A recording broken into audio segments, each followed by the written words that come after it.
and welcome back. Now today in this video we're going to learn about phrases and clauses. So let's get started. Well, both phrases and clauses are the building blocks of sentences. So what is a phrase?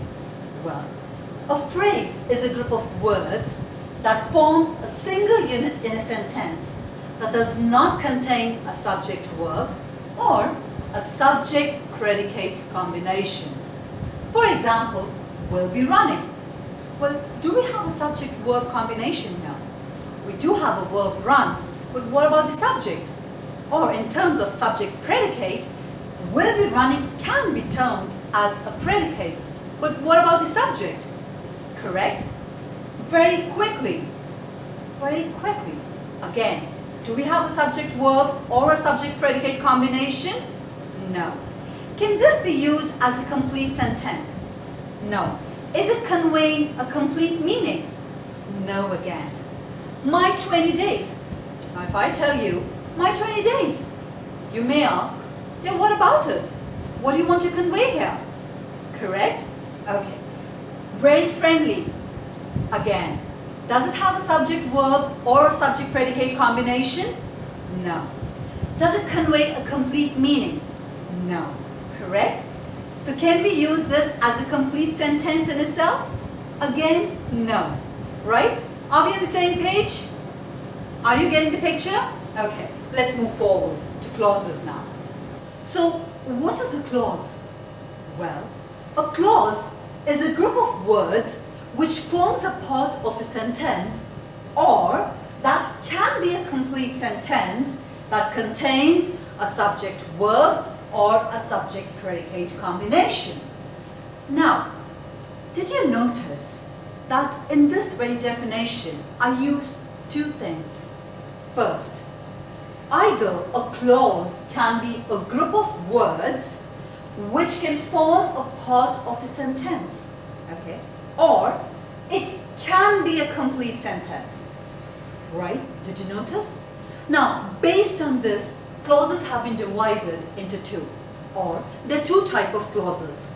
First, dependent clause. Second, independent clause. So, what is a dependent clause?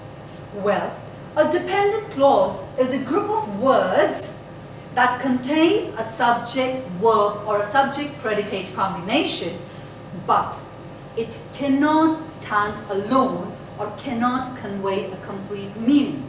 That is, it cannot be used as a complete sentence. For example, when you get up, right? Now, in this very, an incomplete sentence, we have a subject-verb combination over here. You is the subject, get is the verb, correct? Now, if you talk about subject-predicate combination, well, when you is acting as a subject and get up is acting as a predicate. But again, is it conveying a complete meaning when you get up? No, right? Okay, so that is why it is called as a dependent clause. Now always remember, words like while, if, because, after are normally used in dependent clauses. Okay, let's move on to the next part.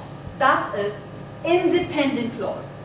Now, independent clause is basically a clause that itself is a complete sentence or that acts as a complete sentence, right? For example, please make me a cup of coffee, right? It does contain a subject-verb or a subject-predicate combination, and it itself is a complete sentence, correct? Or, Sham, please complete your homework. Sham is the subject, right? And complete is your what? Verb, right? Okay, so let's do a quick recap.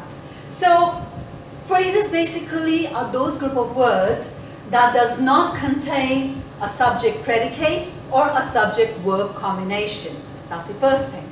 They cannot stand alone. That is, they do not convey any meaning, right? They can be used as a group of words or they form a unit in a sentence, okay?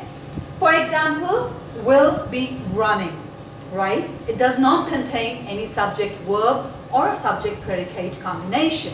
Okay, let's move on to the clauses now. So, clauses are basically a group of words which forms a part of a sentence, or it can be a complete sentence that contains a subject-verb or a subject-predicate combination. That's the first thing. Now, based on this very definition, clauses have been divided into two: dependent and independent. So, dependent clauses are basically those clauses which do contain a subject-verb combination, but they cannot stand alone. That is, they just act, or they are just a group of words in a sentence. Okay? Now, do remember this. Words like when, because, if, while, after basically are clauses, are dependent clauses. Okay. The second part, or the second type of clause, is independent clause. So what is an independent clause? Well, an independent clause is that clause that forms, or that is a complete sentence in itself, and it does contain a subject-verb or a subject-predicate combination. Okay? For example again, please make me a cup of coffee. Right? We did this example in the previous while we were discussing clauses. Correct? Okay, let's see some more examples.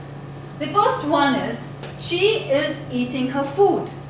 Now, does it contain a subject-verb or a subject-predicate combination? It does, right? Okay, so she is the subject and eating is the verb. Correct? So this is an independent clause.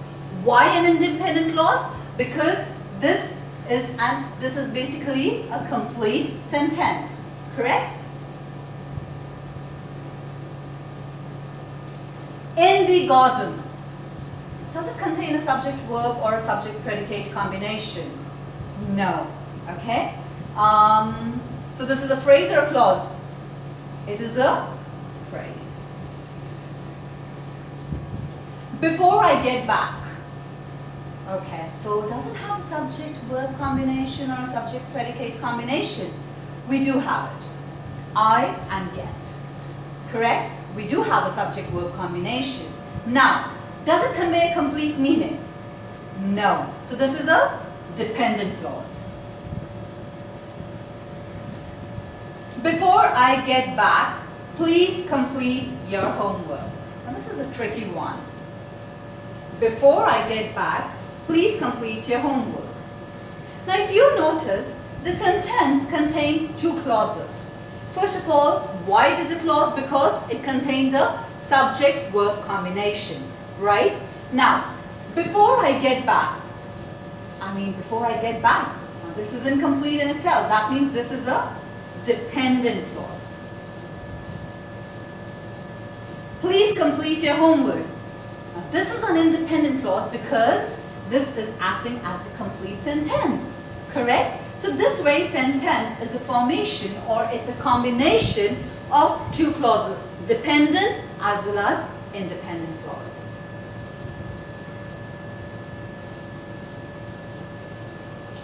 The next one, because I'm feeling well. Again, because I'm feeling well.